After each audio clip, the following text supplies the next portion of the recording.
Voilà, on va commencer notre cours. Tout d'abord, je tenais une fois de plus à remercier les organisatrices et en particulier Madame Saadoun, Florence Saadoun. Il faut dire qu'organiser un cours en plein mois d'août à Natania, c'est pas évident.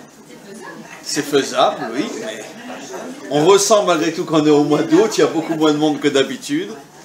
Et c'est justement ce qui fait que c'est tout à fait, on pourrait dire, honorable d'organiser un cours dans une ville balnéaire en plein mois de... Le 15, on est le 15 août aujourd'hui, le 15 août en plus. Donc c'est vrai que nous, on a déjà repris le travail. Bon, c'est vrai qu'en Israël, les Israéliens ont très peu de vacances. Mais quoi qu'il en soit, l'atmosphère des vacances est là, et sans doute à Natania plus que dans beaucoup d'autres endroits. Donc en tous les cas, c'est très bien d'être venu. Et on va donc consacrer le cours à tous ceux qui ont permis que ce cours se réalise et qui ont participé donc à cet événement. Et le cours sera pour l'élévation de l'âme de David ben Sarah, ainsi que pour celle de Isaac ben Esther, Feiga bat Chaya Sperber, Jonas ben Chene Zeller, Rachel bat Nuna, pour la refoua shelema de Chaya bat Miriam, Léa bat Miriam, Raphaël Chaviv Rachamim ben Stéphane Tzipora Odette, Chava bat Dvora, Yair ben Anias Chaya, Saada bat Kamra, Aaron ben Faraneli, Shmuel Eliezer ben Batsheva Véronique, et un Zivug Agun pour Aaron Moshe ben Esther Sarah, et Simcha bat Chamisha, et la refoua shelema pour tout l'âme Israël. Je parle de... Si on peut juste rappeler pour la rabbinite Elkriet qui a été hospitalisée en urgence. Et aussi donc pour eux. Donc c'est Pnina Yakot. Pnina Yakot.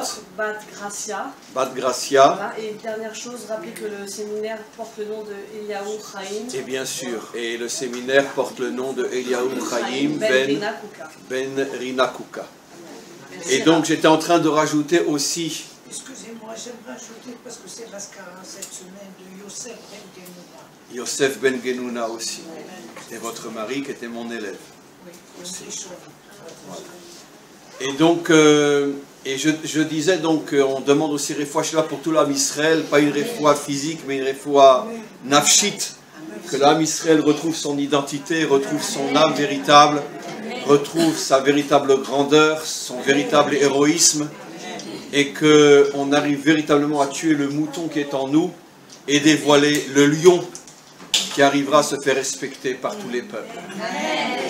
Et on est au mois d'Elul, bien sûr, le sujet qui a été choisi, c'est évident, c'est la Teshuvah.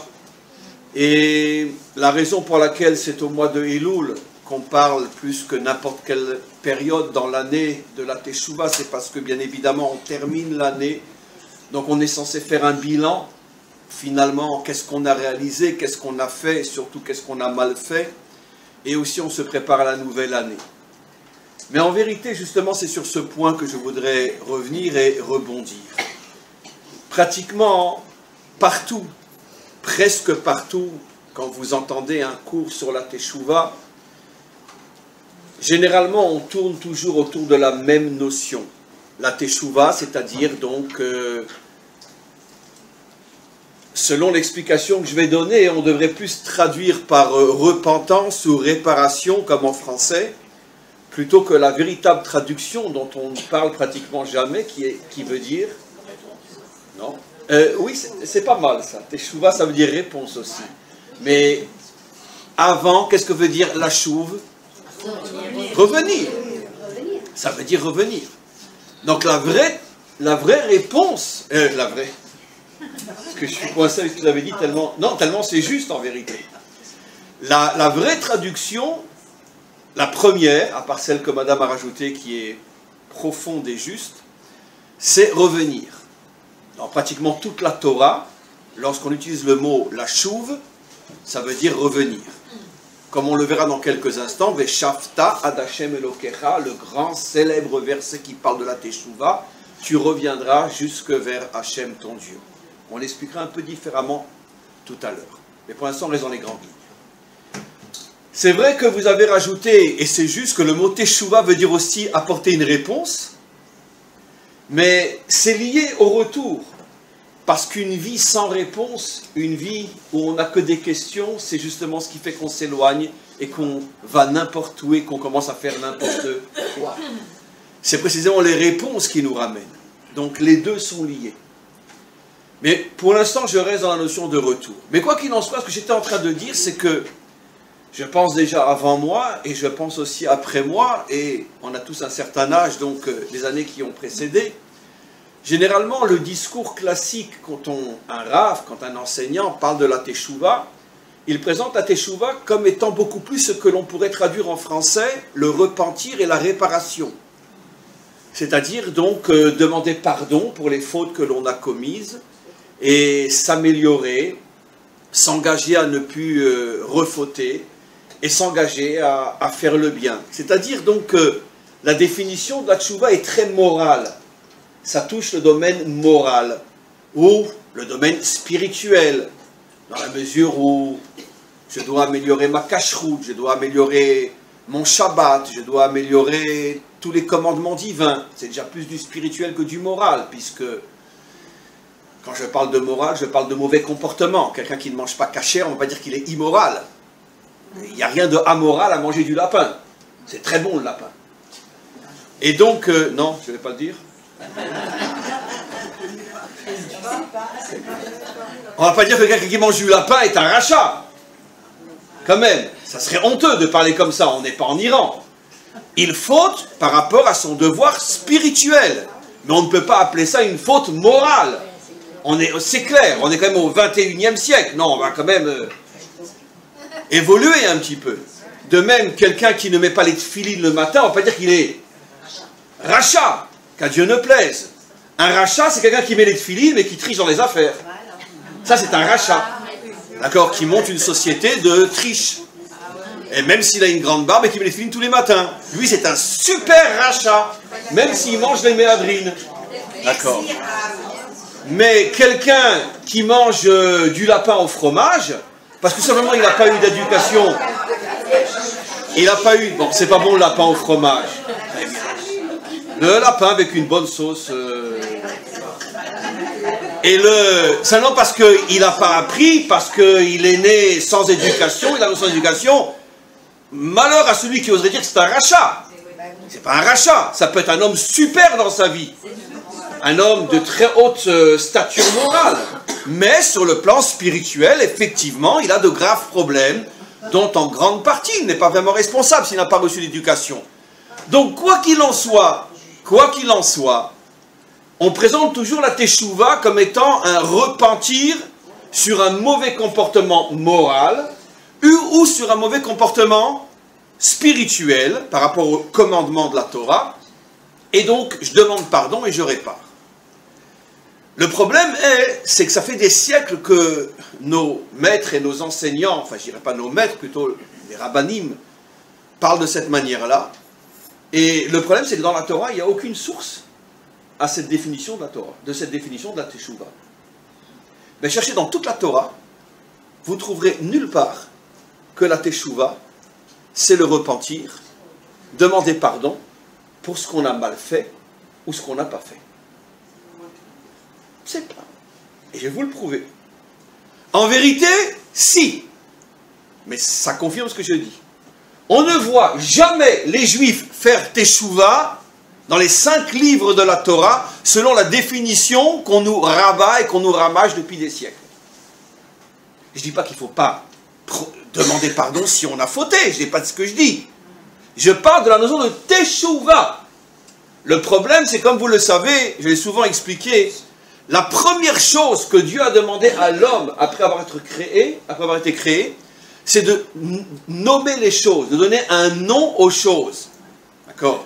Quand je dis toujours, ça vous fait rire, mais comme disait mon grand maître Albert Camus, d'accord, mal nommer les choses, c'est ajouter au malheur du monde. Je pense qu'il n'y a pas un homme qui a mérité de dire une phrase aussi fondamentale qui contient toute l'existence qu'Albert Camus. Mal nommer les choses, c'est ajouter au malheur du monde. Parce que si tu te trompes de définition, tu casses tout. Et Albert Camus ne lisait pas la Torah, mais boule, il a dit en français ce que le maître du monde a demandé à Adam. La première chose qu'il lui a demandé, donne un nom à chaque chose. Parce que si tu te trompes de nom, si tu te trompes de définition, tu vas bousiller mon monde. D'accord? Donnons un exemple simple aujourd'hui. D'accord? Sans rentrer trop dans les détails.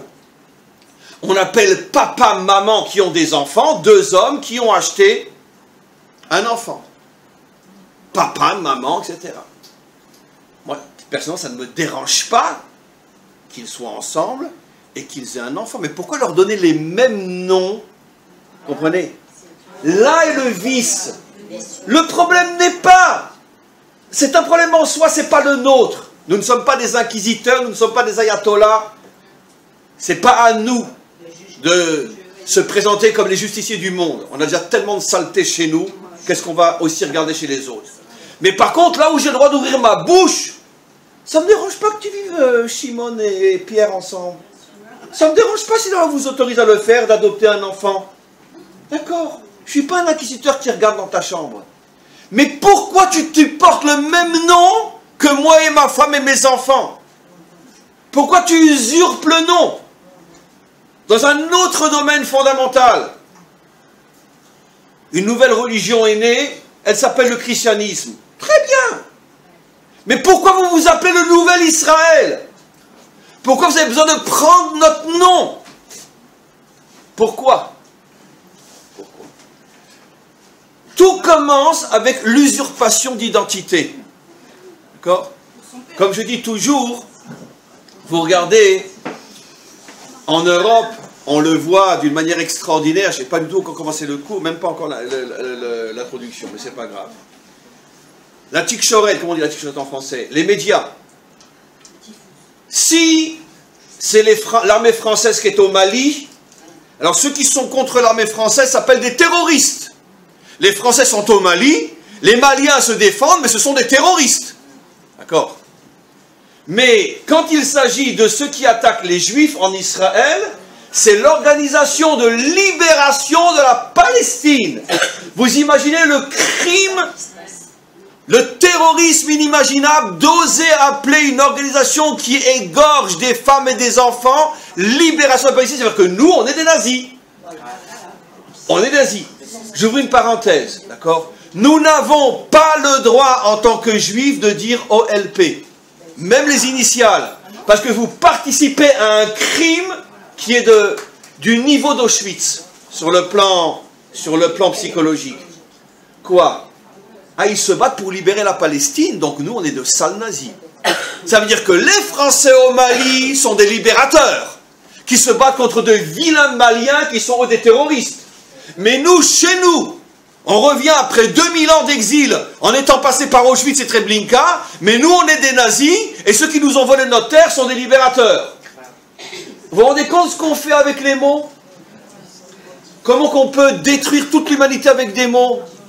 La première chose que Hachem dit à Adam, toi, mon vieux, tu commences d'abord à bien nommer les choses. D'accord? Va voir Camus, va t'expliquer comment qu'on fait.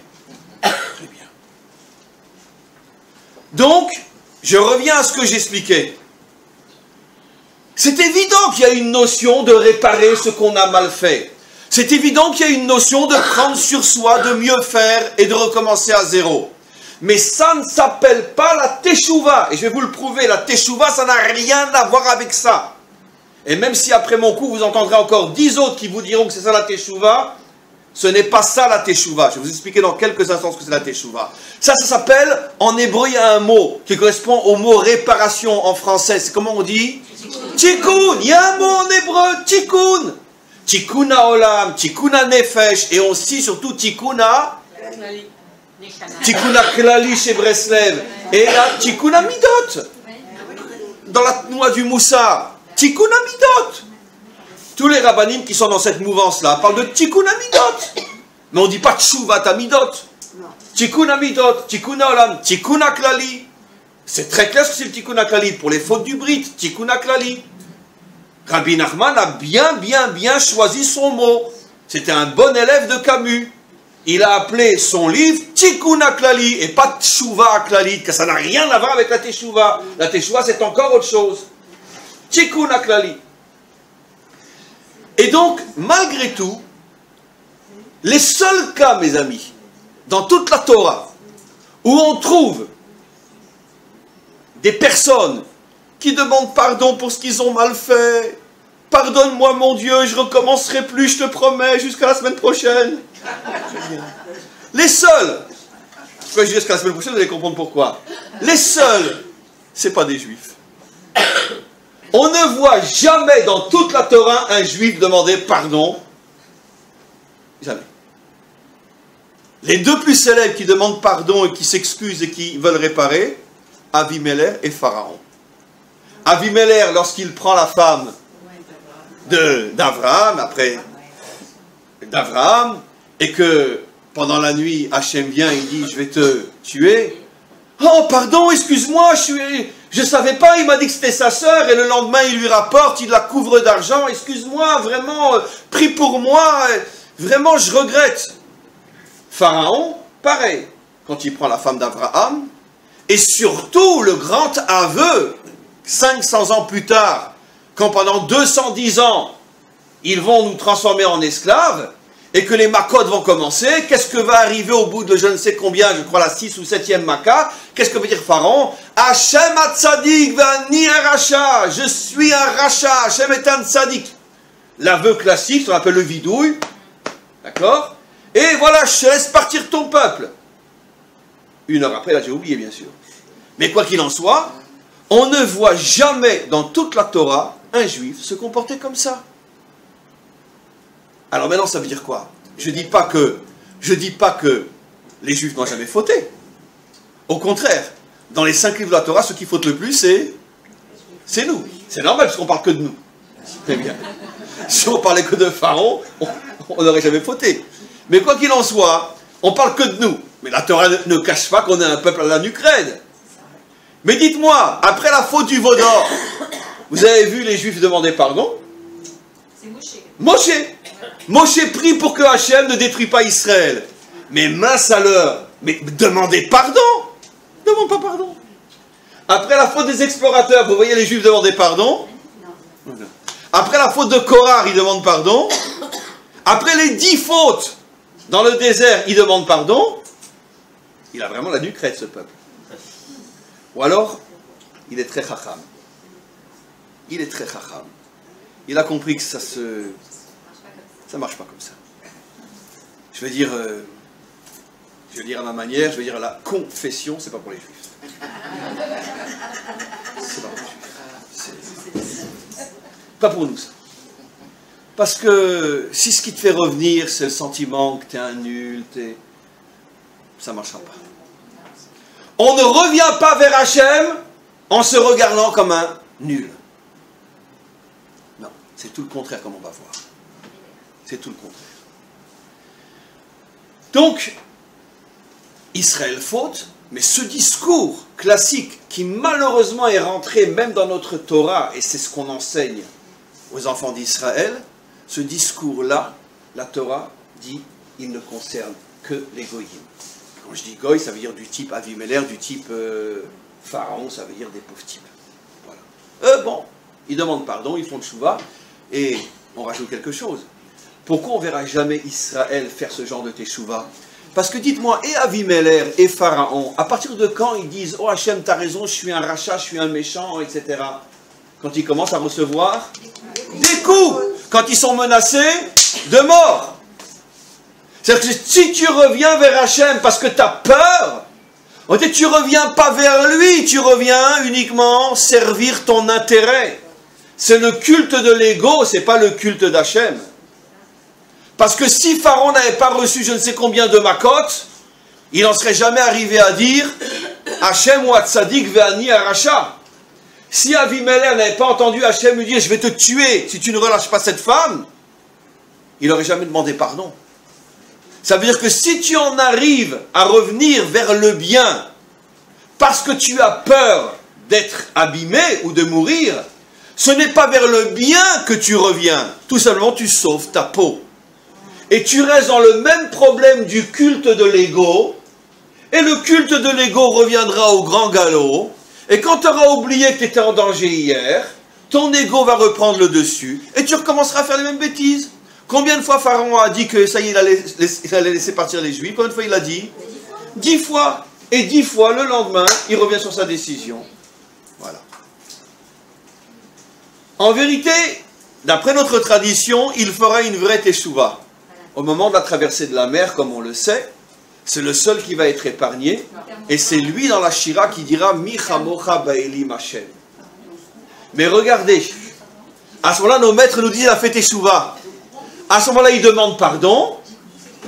À ce moment-là, il dit je suis un moins que rien. Non! Il reconnaît qu'Hachem est le plus fort de tous. Il n'est pas en train de dire je suis rien, il n'est pas en train de se confesser, il n'est pas en train de demander pardon. Non! Il reconnaît la grandeur d'Hachem. À ce moment-là, nos maîtres disent là, il a fait teshuva. Là, il a tout compris. Ça, c'est la teshuva. Mais on va expliquer plus profondément. Donc, on vient de mettre en évidence, encore une fois, ne comprenez pas mal ce que je dis. Je ne dis pas qu'à Dieu ne plaise que quelqu'un qui a fauté ne doit pas demander pardon et pas réparer. Je ne dis pas que quelqu'un qui n'a pas fait ce qu'il devait faire ne doit pas prendre sur lui de commencer à bien faire. Je dis simplement que tout ça, ça doit être fait, mais n'appelons pas ces choses-là une teshuva. Et maintenant, on va rentrer dans le domaine de la teshuva. Qu'est-ce que c'est la teshuva? Alors, bien sûr, on va l'expliquer de manière profonde, mais en se servant malgré tout du pshat, en se servant bien sûr du texte. Comme je le disais tout à l'heure, le verset fondamental qui est repris par tous nos maîtres, qui est le verset biblique, le verset de la Torah, qui parle de la teshuva, c'est le verset qui est « Veshafta ad Hashem Elokecha ». Tu reviendras jusque vers Hashem ton Dieu. Le problème, c'est que, particulièrement ceux qui ne sont pas nés en Israël et dont l'hébreu n'est pas la langue maternelle, on a ce problème-là, c'est parce que nous, quand on voit ce verset-là, on traduit comme je viens de le faire, tu reviendras vers Dieu, et on oublie quelque chose d'essentiel. Comment on appelle Dieu dans notre langage? Dans toutes les langues. Hachem. Hachem, ça veut dire quoi? Le nom. Bon, essayons d'être un petit peu plus modernes dans notre explication. C'est quoi le nom? C'est l'identité. L'identité. Ben, le nom, c'est l'identité. Quand on vous demande votre carte d'identité, on vous demande savoir qui vous êtes. C'est pas seulement je m'appelle Chaim Dinovitch ou je m'appelle Sarah Intel. Le nom, c'est aussi mon métier. C'est aussi ma situation familiale. C'est tout ce qui construit mon identité. C'est ma religion, c'est ma nationalité, etc. Tout ça, c'est mon nom, c'est mon identité. D'accord.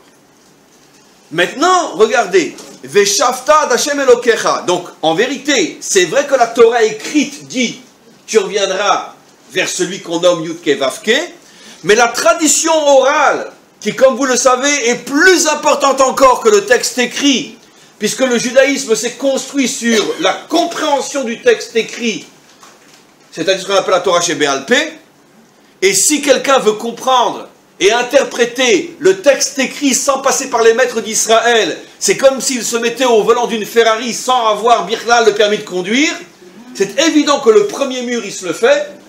C'est toutes les fausses religions qui sont sorties du judaïsme, le christianisme et autre chose, parce que justement ils ont refusé de suivre les explications des maîtres d'Israël, ainsi qu'à l'attention du peuple juif.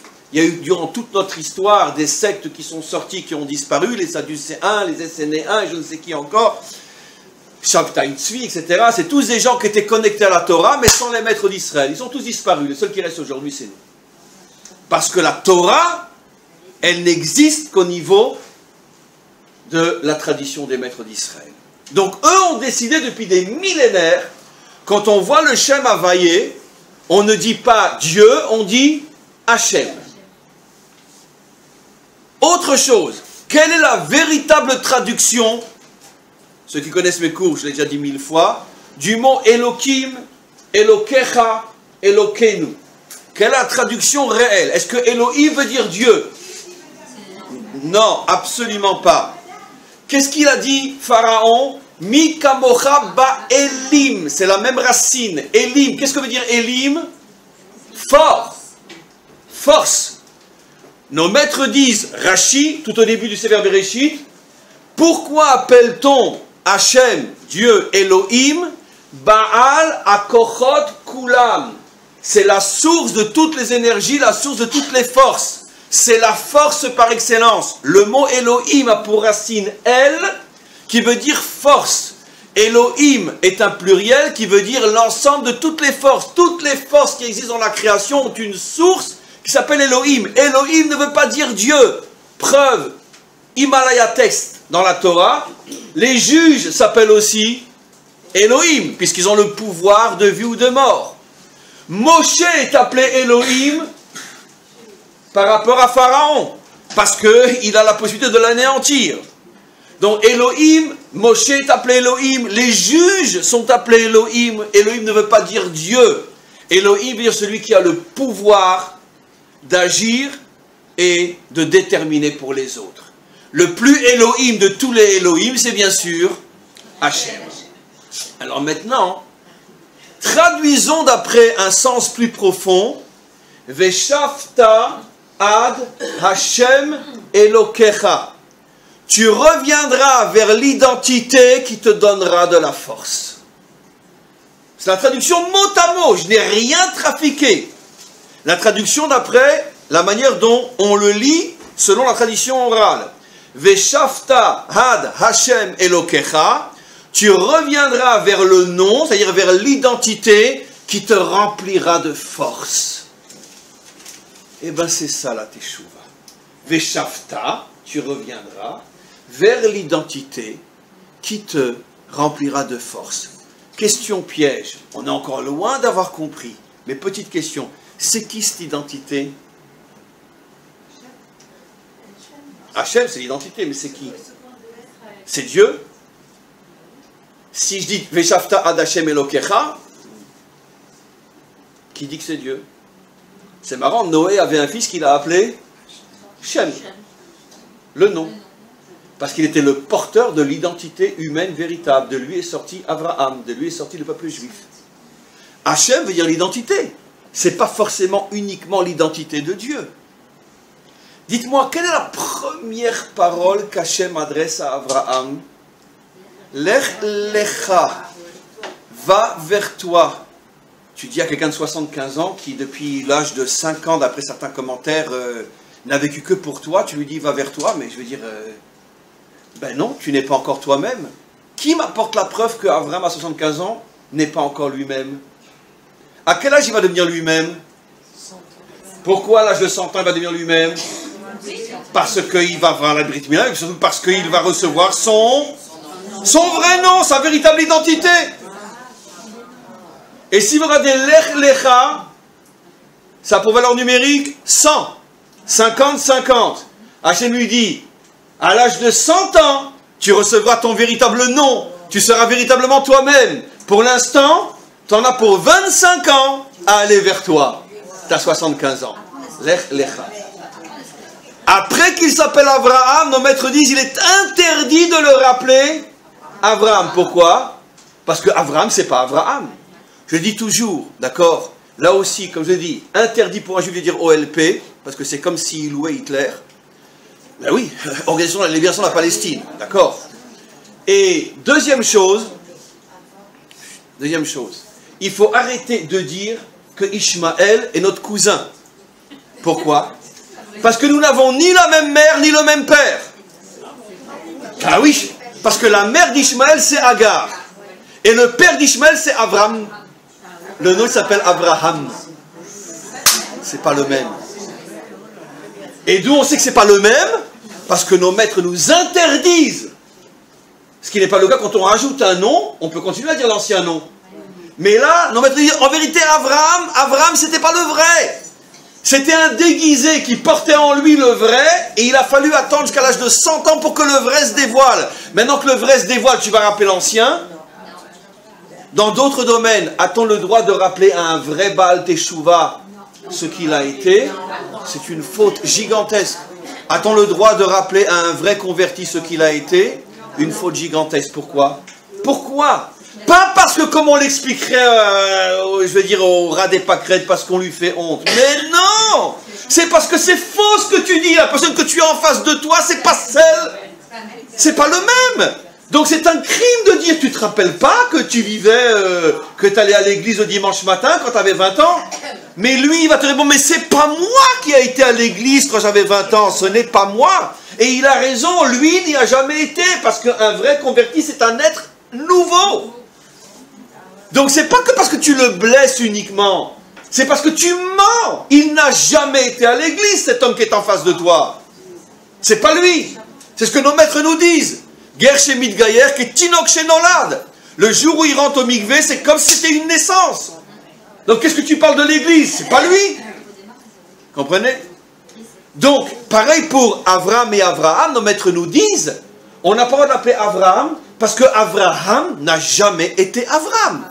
Donc ceux qui continuent à dire aujourd'hui Bnei Dodim, nos cousins, sont de triple idiots. On n'a ni la même mère, ni le même père. En quoi on est de la même famille? Comment? On n'a pas le même père. Le nôtre s'appelle Abraham, le sien il s'appelle Avram. C'est pas le même père. C'est pas des jeux de mots, c'est profondément vrai. On n'a aucun lien en commun. Aucun lien en commun. Donc maintenant je reviens à ce que j'explique. Veshavta ad Hashem Elokecha. On voit que Abraham, et on reviendra tout à l'heure sur Abraham, lui aussi ça lui a mis 100 ans pour savoir qui il était. 100 ans. Et pourtant, pendant 100 ans, depuis l'âge de 5 ans, même d'après Maïmonide, le Rambam qui dit qu'il a commencé à faire Teshuvah à l'âge de 20 ans, ça fait quand même 80 années. Pendant 80 années, il n'a fait que servir Hachem, qu'être prêt des milliers de fois à donner sa vie pour Hachem. Il a diffusé le nom d'Hachem dans le monde entier. Et Hachem lui dit, tu ne sais pas encore qui tu es, Lech Lecha. Tu n'as pas encore trouvé ta véritable identité. On va comprendre pourquoi dans quelques instants. Si on a le temps, on aura le temps. Veshavta ad Hashem Elokecha. J'explique. Sachez que dans chacun d'entre nous se cache notre être véritable, que la grande majorité d'entre nous ne connaissent pas, que la grande majorité d'entre nous passeront leur vie à ne même pas savoir qu'ils sont passés à côté de ce qu'ils étaient. Et c'est la raison des Gilgulim, on revient autant de fois jusqu'à ce que tu te trouves. Ah, c'est toi, je ne te connaissais pas, comment tu t'appelles? Très bien, absolument. Voilà, on va y arriver, on va y arriver. Et donc, la Teshuvah, c'est Lech Lecha. Reviens vers toi. Retrouve ton nom. Si vous me posez la question, mais attends, là c'est un peu trafiqué, parce que tout le monde sait que dans le verset, on parle de Dieu, on ne parle pas de revenir vers l'homme. Mais non. Mais non. On peut faire un peu de Kabbalah pendant 5 minutes? Oui. Vous me suivez? Oui. Vous étiez fort en maths? Oui. Très bien. Alors, c'est un juif qui n'est pas fort en maths, c'est pas un juif. Très bien. Alors, on y va. On continue. Vous savez que dans la Kabbalah, on nous explique, et ça vous allez comprendre, parce que quand même, on est en Israël, l'hébreu est une langue particulière, unique au monde, où chaque lettre peut se décomposer en plusieurs lettres. Le Yud, quand on l'écrit en toutes lettres, c'est Yud, Vav, Dalet. Le Lamed, quand on l'écrit en toutes lettres, c'est Lamed, Mem, Dalet. Ce qui veut dire que dans le Yud, on a rajouté 2 lettres, un Vav et un Dalet. Dans le Lamed, on a rajouté 2 lettres, Mem, Dalet, qui sont contenues dans la première lettre, qui est la seule qu'on écrit quand on écrit. Mais quand j'écris par exemple M, maman, d'accord, j'écris un Aleph et un Mem, mais en vérité, si j'écrivais M, la mère en toutes lettres, j'écrirais Aleph, Aleph, Lamed, P, Mem, j'écrirais Mem, Aleph, Mem. Il y en a qui disent Mem, Aleph, Mem, donc je rajoute plein de lettres. Bon, on n'écrit pas comme ça. Mais en vérité, vous vous rendez compte que l'écriture, c'est une écriture raccourcie en vérité. Parce qu'on n'écrit que la première lettre de chaque lettre. C'est unique. Aucune autre langue n'a ce que j'explique. Aucune. Je me suis renseigné, ni le chinois, ni le japonais, etc. Les langues occidentales, on les connaît, c'est que non pas ça. C'est la seule langue où chaque lettre contient les autres lettres. On va arriver au nom de Dieu maintenant. Un Yud, un He, un Vav et un E. Écrivons le nom de Dieu en toutes lettres. Yud, on va rajouter 2 lettres qui sont Vav, Dalet. He, ça c'est la tradition, on rajoute une lettre qui est Aleph. Le He en toutes lettres se dit He Aleph. Le Vav en toutes lettres s'écrit Vav, Aleph, Vav. Vav, Vav, on sent qu'il y a deux Vav, mais entre les deux Vav, on rajoute un Aleph. Et le dernier He Aleph. Quelle est la valeur numérique de toutes les lettres une fois que le nom divin est complètement apparu? 45. 45 est la valeur numérique de quel autre nom très célèbre?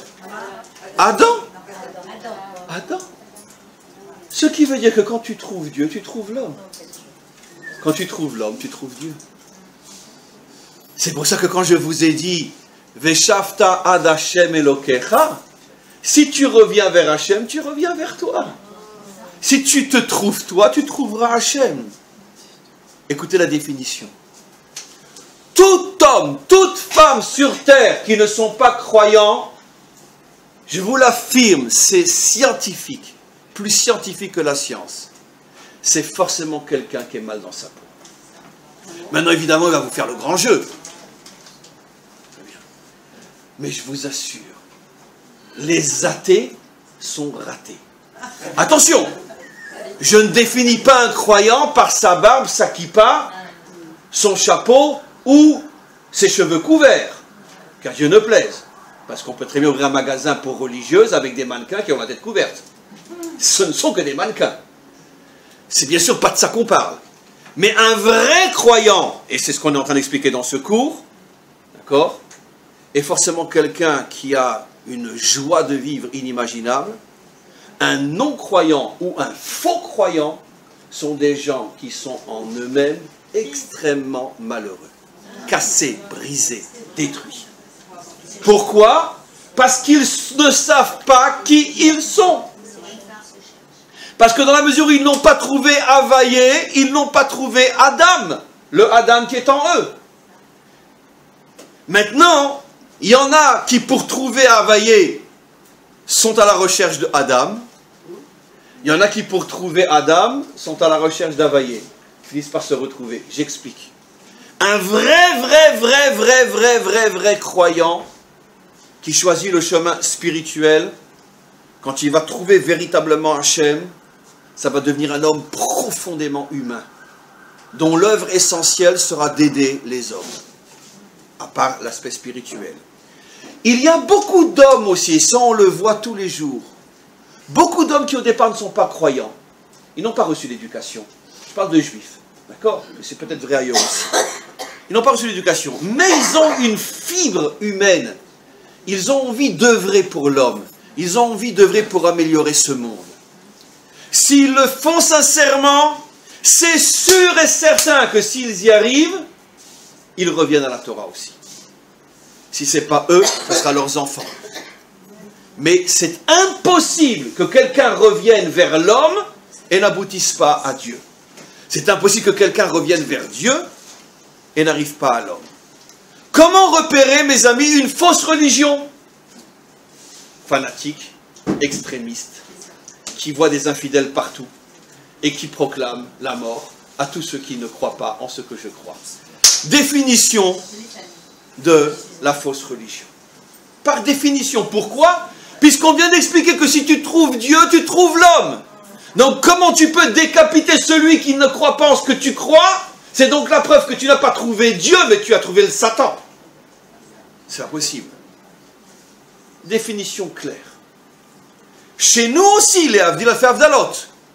Un religieux extrémiste, qui dès qu'on ne pense pas comme lui, dès qu'on ne suit pas son maître, ou s'il voit des juifs qui font des fautes, il les considère comme des juifs souk-bet, souk-gimel, souk-dalet. Vous pouvez être sûr que ce n'est qu'un mannequin barbu. Ce n'est pas un juif religieux.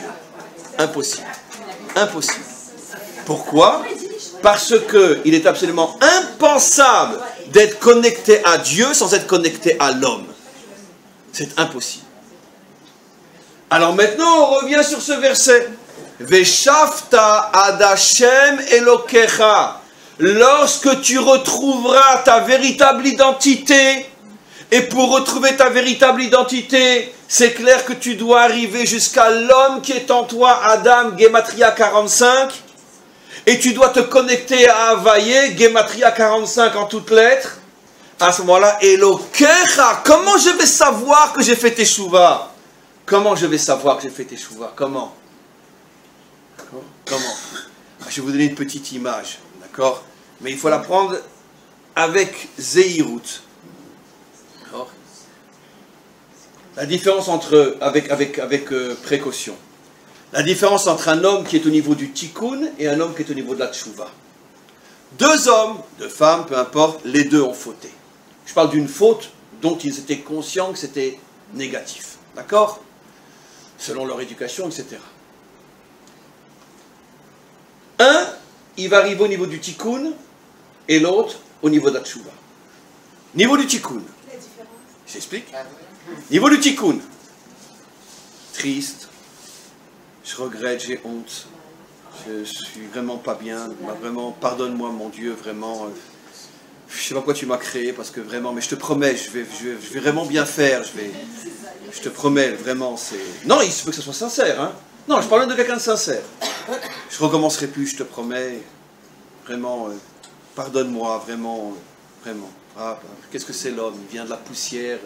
De la poussière tu viens, à la poussière tu retourneras. Voilà, très bien. Qu'est-ce que c'est un Baal Teshuvah? D'accord. Et alors j'ai fauté, Asma? Mais alors? C'est pas moi, il y a un idiot en moi qui m'a fait fauter. Mais je l'ai dégagé. Mon Dieu, sois fier de moi. Heureusement que tu as des juifs comme moi. Je suis un lion. Je suis fort. Autre possibilité. La différence entre le tikkun et la teshuvah. Tikkun, une épreuve. Grosse épreuve. Très bien. L'homme qui est au niveau du tikkun. J'ai compris, tu m'as puni parce que j'ai dû fauter dans ma vie. Ou... Bon, mais j'accepte ton épreuve, maître du monde, j'accepte vraiment, bon, j'accepte. En od milvado, akol letova. D'accord. Mais le bonhomme brisé. Mais il accepte, sincèrement. Qu'est-ce que c'est un homme que la tchouva? D'accord. Waouh, quelle échelle tu m'as donnée pour que je puisse me hisser jusqu'au l'Himalaya? L'épreuve ne brise pas, elle l'élève. Waouh! J'ose pas t'en demander une autre. Eh bien, c'est très simple. Le tikkun, c'est le mouton. Mais... D'accord. La tchouva, c'est le lion. C'est pas moi qui le dis, c'est la Torah. Et l'okecha. Si tu retrouves ton véritable nom, si tu trouves celui, le géant qui est enfoui en toi, si tu arrives après des décennies que tu vis à te rendre compte que celui que tu regardes dans la glace est un imposteur, c'est pas toi, et que le vrai toi, il est caché en toi, et faire tchouva, c'est arriver à le trouver, le dévoiler, et tu deviendras un géant, tu deviendras Elohim, Elokecha, tant que tu ne sentiras pas qu'aucune erreur, aucune chute, aucune épreuve ne peut atteindre ton moral, tant que tu seras sensible à une insulte, à une critique, à une épreuve, à une faute que tu as faite, tant que ces choses-là t'affaibliront, tu peux être sûr qu'au mieux tu es dans le tikkun, mais tu n'es pas dans la teshuvah. Parce que la teshuvah, elle fait de toi un lion. Je suis tombé, et alors? Shiva yipol tzadik vekam, dit le verset. D'accord? 7 fois un juste il tombe, mais il se relève. Nos maîtres disent, la différence entre un rachat et un tzadik, c'est pas que l'un tombe et l'autre ne tombe pas. C'est que l'autre tombe et reste par terre, et le tzadik il tombe, mais il se relève. C'est la différence. Et pas comme on nous explique qu'un juste il ne faute jamais. C'est quoi ces sornettes-là? Moshe il n'a pas fauté, David n'a pas fauté, Shlomo il n'a pas fauté, 1000 fois il a fauté. Ça veut dire quoi? Non. Il tombe, mais il se relève. Le rachat, il tombe, il reste par terre. Pareil pour une épreuve. Pareil pour une critique. Pareil pour une insulte. Pareil pour tout ce qui me dérange dans la vie. Si je suis un vrai Baal Teshuvah, rien ne m'atteint. Pourquoi? Parce que je suis un lion. C'est quand même incroyable que le seul personnage biblique au sujet duquel il est dit Ikim Oula Shel Teshuvah, il a monté un empire de Teshuvah. Sur qui on dit qu'il a monté un empire de Teshuvah? Sur quel? C'est pas un personnage de la Torah, c'est un personnage du Tanakh, très célèbre, sur qui on dit qu'il a monté Oulo Shel Teshuvah, pardon, un empire de Teshuvah, une alia de Teshuvah. Comment? Non, je parle dans la Bible, c'est-à-dire dans le Tanakh. Rabbi Akiva, c'est déjà le Talmud. Un personnage du Tanakh, sur lequel on dit qu'il est le symbole de la Teshuvah. Rabbi Akiva, c'est pas la Torah, c'est le Talmud. David Ameler. Et comme par hasard, David Ameller, c'est quoi l'animal qui le représente? Le lion. D'accord. Après qu'il ait fauté avec Bathsheba, comme on le sait, David Ameller avait énormément d'ennemis. Il n'avait d'ailleurs que des ennemis. Il n'avait pas d'amis. Parce qu'il était justement un homme, un vrai. Et un homme, un vrai, ne peut avoir que des ennemis. Pourquoi? Parce qu'il dérange. Il dérange parce qu'il bouscule tout le monde. Il dérange. Très bien. Et donc tous ses ennemis attendaient le jour où il va déraper sur une banane et on pourra le... C'est arrivé. Vous savez pourquoi c'est arrivé?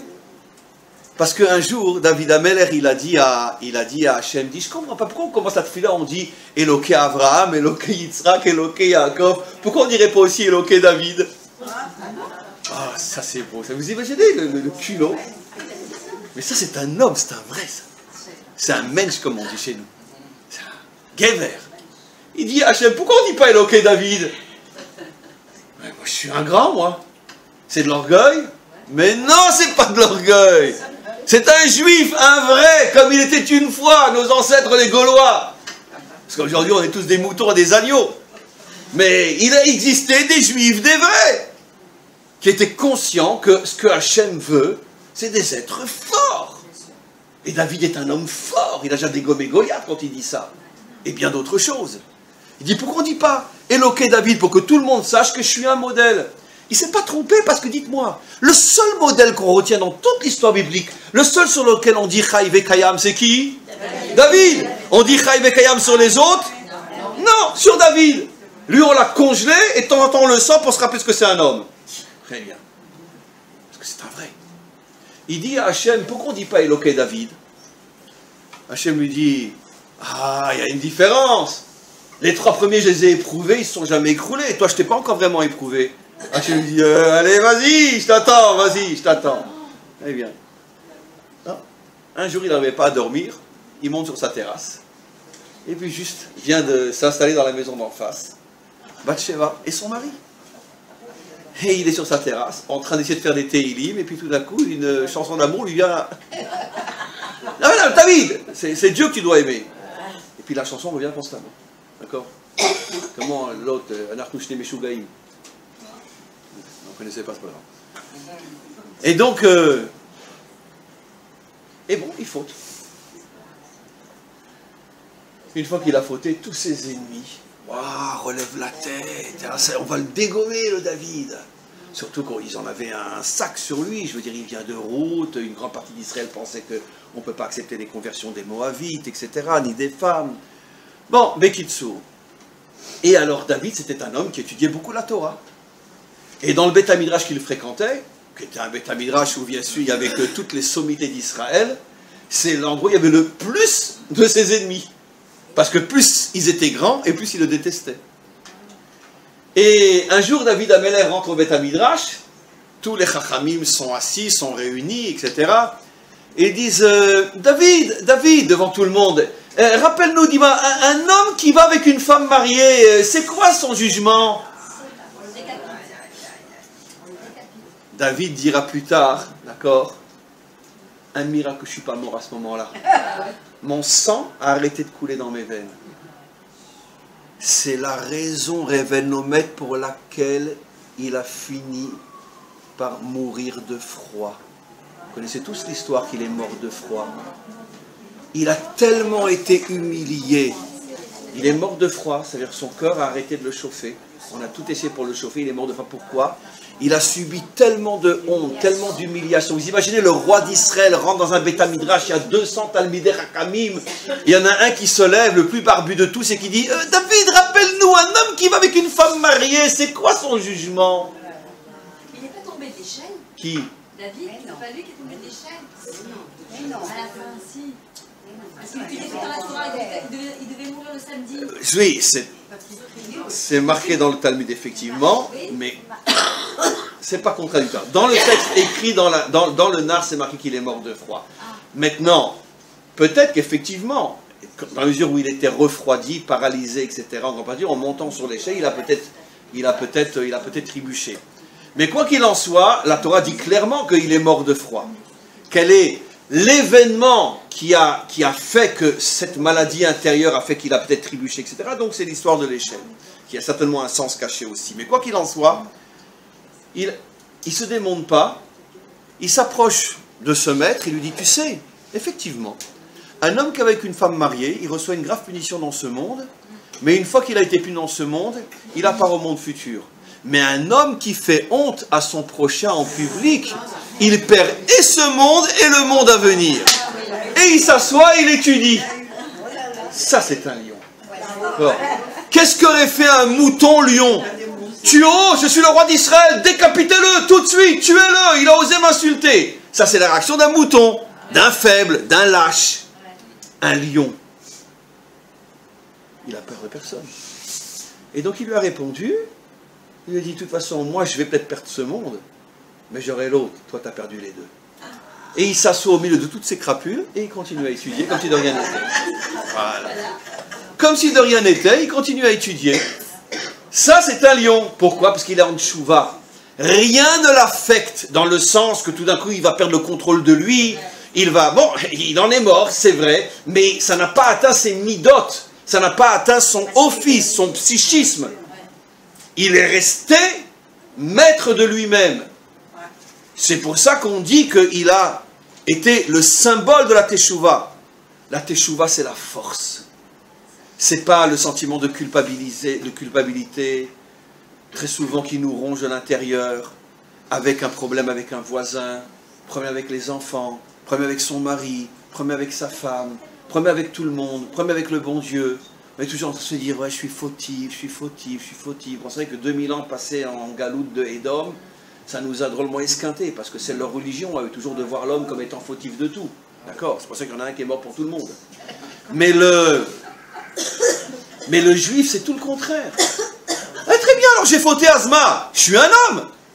T'as déjà vu un homme qui faute pas, toi? Mais je ne vais pas me démonter pour autant. Je suis fort. Je continue. Je suis tombé, je me relève, je continue.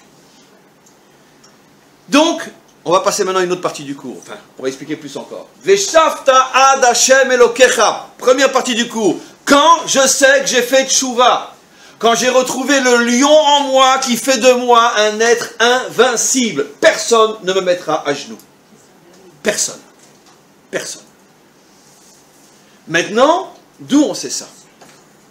Eh bien justement, on va revenir à Abraham, en faisant un petit détour par le Zohar. Le Zohar nous dit, c'est quoi le mot Teshuva? Teshuva.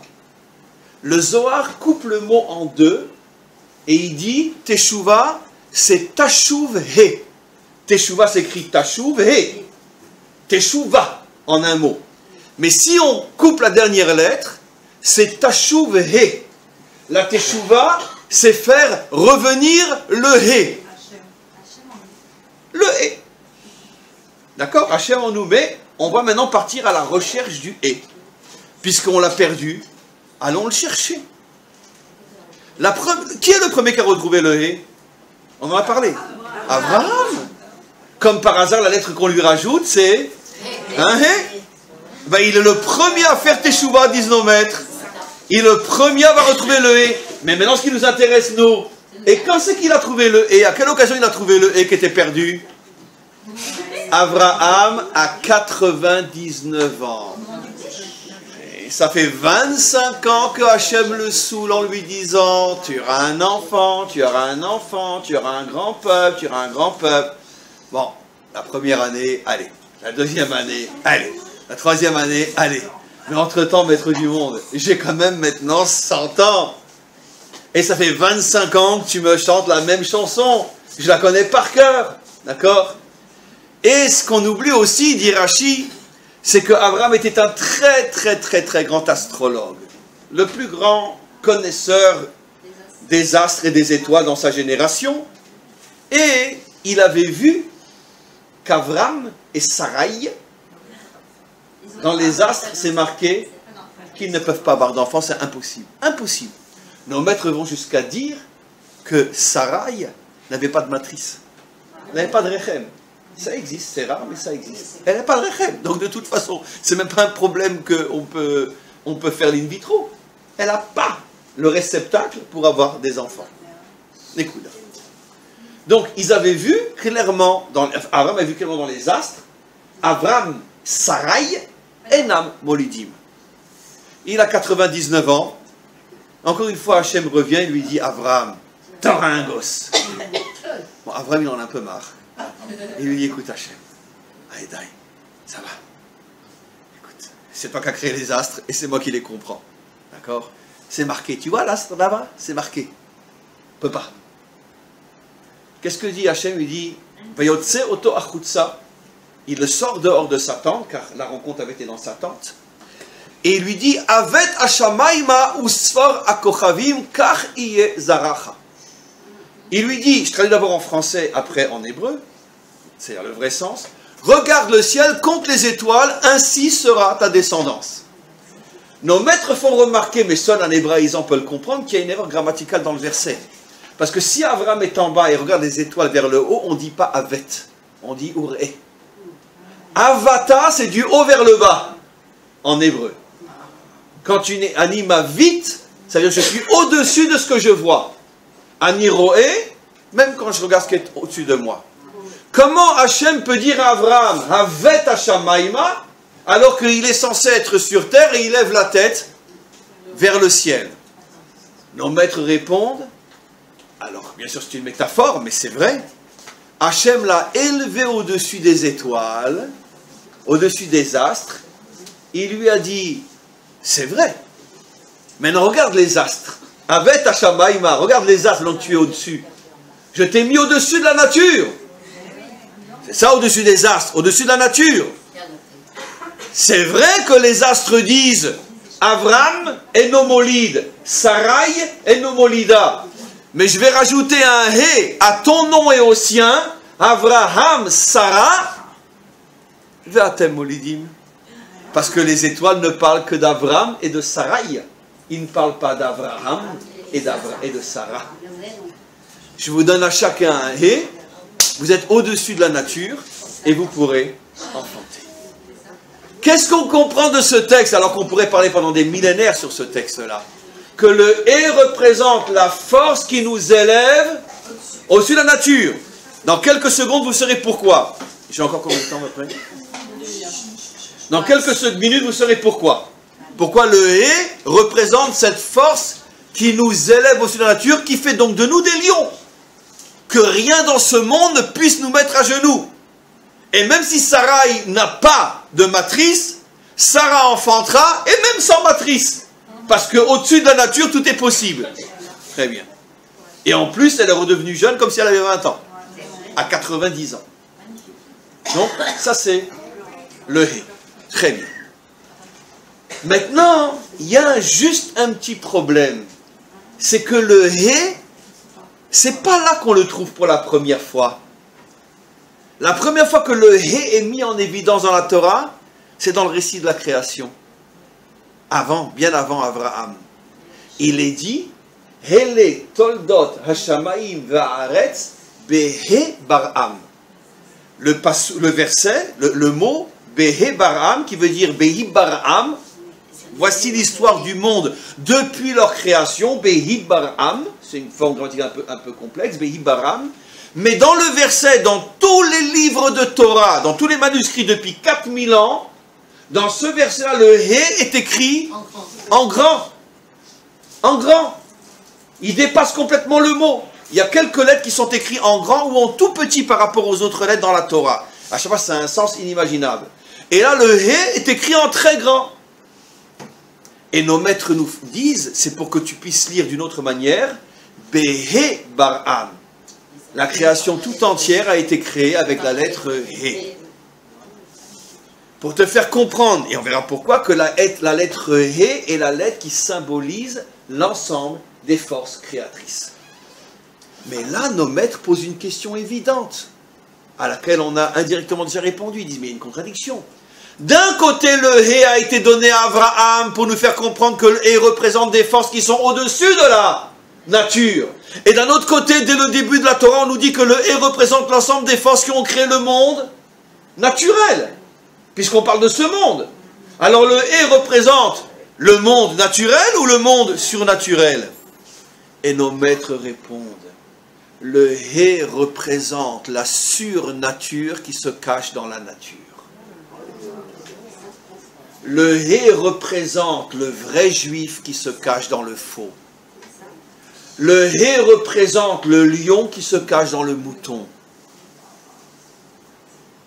Le problème que nous avons, nous les rabbins, ça va vous faire rire, c'est que si le peuple juif fait teshuva, on n'a plus de parnassa.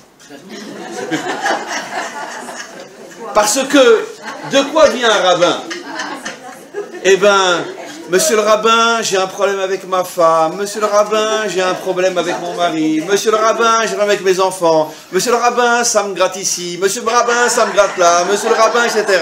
Ça veut dire qu'heureusement qu'il y a des rabbins pour qu'on puisse leur raconter tout ce qui va mal. Mais le jour où les gens vont m'écouter, qu'ils vont faire teshuva, leur métier de rabbin, c'est fini. Ça va très bien avec ma femme, ça va très bien avec mon mari, ça va très bien avec tout le monde, j'ai pas de problème, tout va très bien. À quoi ils servent les rabbins? Ben oui. Pourquoi avoir un tzaddik? Pour recevoir une bracha, pour recevoir une prière, etc. C'est tous les petits moutons qui vont chez le tzaddik. Bien sûr. Mais le jour où Israël va devenir des lions, eh ben, c'est fini. Donc en vérité, c'est pour ça que les rabbins n'enseignent pas ce que c'est la tchouva. Parce que c'est mauvais pour la parnassa. C'est très mauvais pour la parnassa. Vous comprenez? C'est très mauvais pour la parnassa. D'ailleurs, comme les rabbins, pendant toute la période où Hachem nous montrait qu'il fallait revenir sur notre terre, ils étaient tous à dire non, non, non, non, non, non, on ne suit pas les sionistes, on ne suit pas, etc. Pourquoi? Parce que, je veux dire, sauf être rabbin de communauté, c'est la parnassa. Si les communautés montent en Israël, de quoi ils vont vivre? Ils n'avaient pas envie d'aller labourer, de défricher les marécages. Très bien. Donc c'était plus facile de dire que Herzl, c'était un petit Autrichien qui ne connaît pas la Torah, et donc on ne va pas le suivre, évidemment. C'est mauvais pour la parnassa. Bon, je termine, il y a un peu d'humour, bon, mais il y a un peu de vrai aussi. Quoi qu'il en soit, comment? On va se faire lyncher, oui. Moi, ça fait longtemps qu'ils ont déjà la potence, la cause, attends juste que je vienne. Mais quoi qu'il en soit, c'est pas grave. On a l'habitude. Quoi qu'il en soit, on continue. Donc on a compris que finalement, tu reviendras jusqu'à ton identité, qui est le hé, qui est caché à l'intérieur de ce monde. Nous, ce monde tel qu'on le voit, c'est un monde de malheur, un monde de drame, un monde d'obscurité, un monde de tout ce que vous voulez. Mais dans ce monde, et surtout dans l'essentiel de ce monde qui est l'homme, se cache une force inimaginable, se cache un géant inimaginable. Et faire teshuva, c'est dévoiler ce géant. Conclusion avant la fin, c'est quoi faire teshuva? Je le redis. Plus rien dans ce monde m'impressionne. Je suis un géant Nekuda. J'ai pas dit que je faute pas, j'ai pas dit que je fais pas des erreurs, j'ai pas dit que ça va très bien avec mon mari, avec ma femme, mes enfants. Non, je suis dans ce monde. Mais ce monde ne me met pas à genoux. Très bien. Ça, c'est la véritable teshuva. Maintenant, je termine et je conclus. Pourquoi la lettre E? Il y a un mystère d'une simplicité extraordinaire. Le E, c'est quoi? C'est en vérité 3 murs avec une petite ouverture, mais 3 murs presque fermés, et tout est ouvert en bas. La lettre He, disent nos maîtres, ressemble à la lettre Chet. Chet qui veut dire aussi faute. La lettre Chet, elle est entièrement fermée. La lettre He, elle est un petit peu ouverte sur le côté. Ça veut dire quoi? On vit constamment dans ce monde des situations où on sent que c'est bloqué de tous les côtés. Et le seul endroit qui est ouvert, c'est sous mes pieds. Je vais m'écrouler. C'est dans le Talmud, ça. Le Chet représente cette situation que l'on connaît tous. J'ai tout essayé avec ma femme, j'ai tout essayé avec mon mari, j'ai plus d'autre solution. Le divorce. Le sol qui s'ouvre sous nos pieds.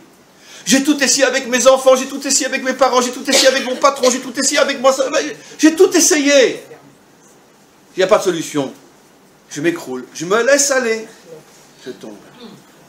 C'est quoi le « et » ? Le « et », c'est cette conviction que dans chaque situation de l'existence qui a l'air de se présenter comme un chet, si tu lèves les yeux, tu trouveras que dans chaque obscurité, il y a une lucarne qui te permet de t'en sortir. Trouve-la. C'est ça le « et ».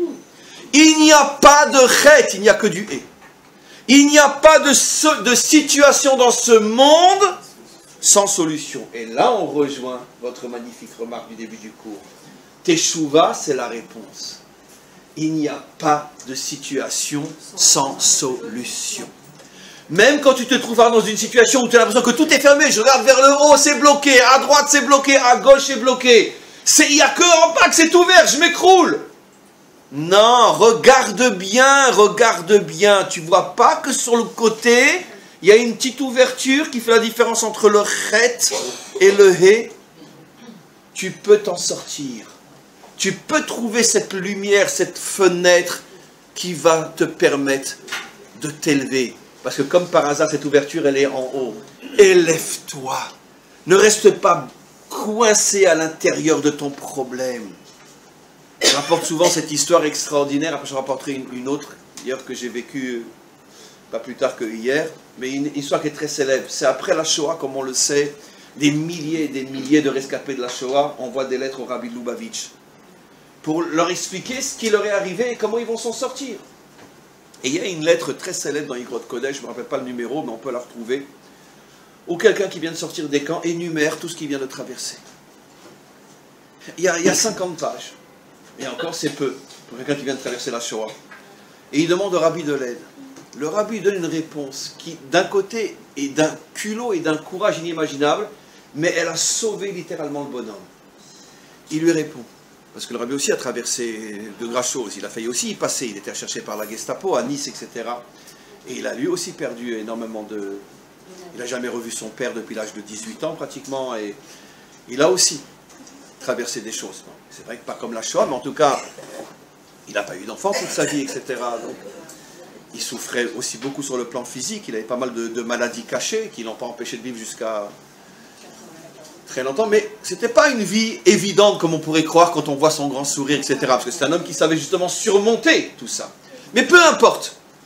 Il lui répond dans cette lettre, il lui dit, écoutez, cher monsieur, j'ai lu avec beaucoup de tristesse le détail de tous vos problèmes. Et il lui répond, écoutez, mais je vais vous dire, moi, je suis tellement occupé à essayer de faire du bien autour de moi, que sincèrement, je ne sais pas d'où vous avez trouvé le temps de détailler tous vos problèmes. Moi, j'ai pas le temps. J'ai pas le temps de prendre conscience de tous mes problèmes. Je suis trop occupé à m'occuper des autres. Quelle réponse! C'est du culot. Pour un type qui sort d'Auschwitz, c'est du culot. Mais ça l'a sauvé littéralement, parce que qu'est-ce qu'il a compris, le bonhomme? C'est qu'il ne faut pas rester dans le chet, ne reste pas coincé dans ton problème. Et j'ai pas ci, et j'ai pas ça, et on m'a pris ci, et on m'a pris ça, et pourquoi. Arrête, lève les yeux et lève-toi. Transforme le chet en hé. Trouve l'ouverture vers le monde, vers l'extérieur. Occupe-toi des autres. Reconstruis-toi. Pour terminer, pour une petite histoire personnelle aussi, sans rentrer dans les détails, parce que je ne peux pas me le permettre, pas plus tard que hier, je discutais avec un ex-soldat qui a été grièvement blessé et qui a perdu une partie de son corps. Et je discutais avec lui. Et une des choses que je lui ai dit, parce qu'il a l'âge pour, il n'est pas infirme au point de ne pas pouvoir se marier, loin de là, je lui dis, tu sais, la chose la plus importante que tu dois faire maintenant, marie-toi, construis une femme, des enfants. Et lui, d'une certaine manière, était dans une situation psychologique où il pensait tout le contraire. J'ai tellement à m'occuper de moi, ma convalescence, me retrouver le fonctionnement de mon corps, etc. J'ai le temps, moi, de m'occuper d'une femme et des enfants. Et je vais expliquer justement, en m'appuyant sur cette lettre, qui est une des clés de ma vie, de cette lettre que je connais depuis longtemps, que la meilleure manière d'échapper à ces problèmes, c'est de s'investir dans autre chose que soi-même. Voilà. Marie-toi, investis dans quelque chose. Parce que tant que tu es seul, évidemment que dans l'état dans lequel tu es, tu ne vas penser qu'à toi et personne ne peut t'aider. Sors de toi. C'est ça, transformer le chet en hé. C'est ça la véritable teshuva. Mais Ezrat Hashem, qu'on soit zoché de dégager le mouton qui enferme le lion qui est à l'intérieur de nous, qu'on devienne de véritables lions, Ezrat Hashem, et que finalement que tous les rabbins soient au chômage, il n'y ait plus de problème de couple, plus de problème de chinour, plus de problème de santé. C'est la fin du rabbinat, on est tous des lions.